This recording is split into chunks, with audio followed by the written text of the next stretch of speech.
So in the beginners tournament, we had two players tied for first, Krish and Aarav. So let me take you through the main positions, the winning moves by both of them in all their four games through the tournament. I won't be showing you the full game because there are many long games. I'll just show you the key positions in each of the games. Let's start with Krish. He had the better butch, so he became the first. Uh, so in his first round, he was facing Ashi, and you can see that his king side is slightly broken. But then he has this tactic knight e7 check, getting the exchange fork, and after king moves, knight takes, and rook takes. Now king g2. This knight is also gone because the knight is also pinned, and next move is queen takes f3. So Ashi plays queen check, but then Krish bravely plays king takes knight, and for this check, he just steps back. So he is basically a full rook up, and he went on to win the game. In the second round, we have this nice position where he has got a lot of space on this side. He has also castled, pieces are out. c5 played, bishop moves. That's basically a full piece, right? So Sana blunders a full bishop here. Instead of going back, she came here, which is a full piece. And now she blunders a queen also. So this was an easy win for Krish in the second round. Third round, he faced some, tough challenges from Samanvita. He played bishop g4. His position is definitely good now because the queen is out and it's being attacked. Queen's attacked left and right. Knight c6, f3. Now he plays a very nice move, knight b4, attacking the queen without defending this. The queen has to move control c2, otherwise knight c2 comes. So queen goes to b1. Here he moves the bishop back, saves it. d3, knight h5. Now you can see where this knight is headed to. g3 square. Bishop attacked the rook, so rook moved out of there. Bishop attacked the queen, queen blocked by the pawn, and now bishop moved back to h6 and knight g3.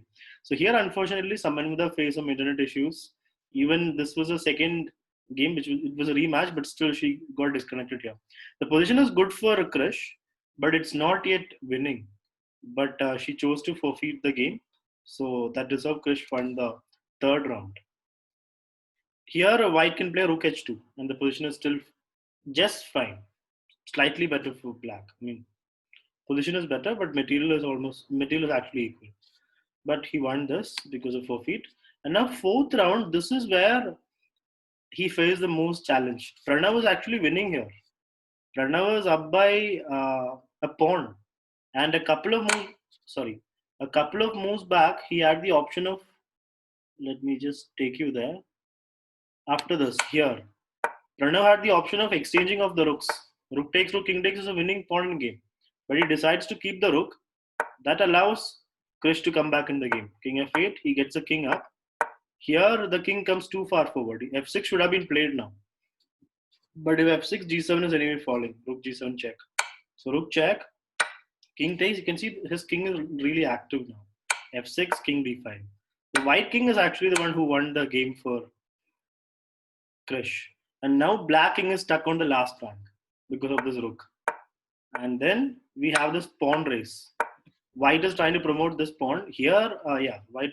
It's very important to play king d4 to not allow any checks on this line. King moves to d4, rook g3, pawn goes forward. We have this pawn race where black queens first. But Krish promotes with check and it's checkmate. So very fitting end to Krish's tournament. He scores a very nice win against Pranav and wins the tournament. Now, Aarav had a slightly more challenging tournament, but there was some nice checkmates from him as well. Here, let me take you to the first game. Knight h5 was played, queen f3 by Aarav, attacking the knight. And Vihas misses that. He just castles. And Aarav happily takes the knight, d6, and now there's a checkmate. So that was quick, right? Second round, he faced Akshat, and now he plays queen d4, threatening mate on f2. Akshat stops it with the knight, but then one move later, he forgets that the knight was doing a job of blocking the checkmate. He moves it, and now Aarav again goes to f2 and gives checkmate. Third round, he faced some tough challenge from Ishika. This was a game Ishika could have won actually. Let me show you the key positions. After Queen G3, which is basically losing a full piece, he decides to go for some threats here, but that's losing a piece. Pawn takes, Knight E6, giving up another piece. So he is giving two pieces just to get this threat.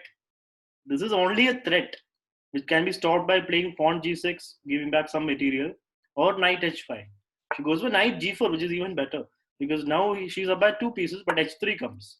So she's losing a piece back. If she moves it, she can actually play Knight takes H6, no?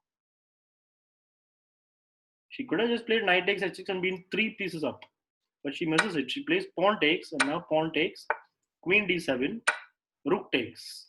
Black King is coming under slight fire now. Bishop takes, allowing F3. So Aarav is getting one of his pieces back. He's still down by one more piece. Knight B4, Rook C1 defending the C2 square. Knight A2. That's a piece given back by Ishika. He takes it. Now it's equal because this bishop is not going anywhere. It's going to be taken with the pawn or the queen. Bishop E3, Rook moves away, and that allows bishop takes rook. And here now Ishika is winning. Pawn takes, queen back, pawn takes. So basically in this position, she's up by a full rook. He plays queen h4, b6, king e2, a5, rook h1, threatening mate on h7. She plays king g7. Now he can actually play queen h7, but king will run and she will save her king. She's still a piece up. Rook h8, stopping the check even. Now queen h6 check. King goes back. Knight c3, coming back into civilization. Queen e6, queen h5. Of course, you don't want to exchange queens, right? He's down by a full rook. Queen goes back, queen check, king moves, queen c5, king moves, bishop d2. So you can see Ishika's playing some nice moves here. Bishop takes, pawn takes, queen takes, check. This is just totally winning, but she takes a pawn, king f5. This king is headed to f6 now. That's the only piece that can support the queen on giving checkmate. She takes a pawn, rook g1, queen takes rook. So he basically gave up a full rook. I don't know why. He just wanted to play king f6. So you can see that he's putting all the eggs in one basket. He just wants his checkmate. But she could have easily stopped with this queen check. She could have played queen. She does that. Queen f1 check, king e7. But then she plays queen e1. King comes back. Here she forgets that the queen is threatening queen g7 checkmate. So she should have played queen f2 or queen f1 and then brought a rook in the game. But she plays rook directly, allowing the one move checkmate. So this was a nice checkmate, but what do you say? It was a game that could have easily slipped out of the hand.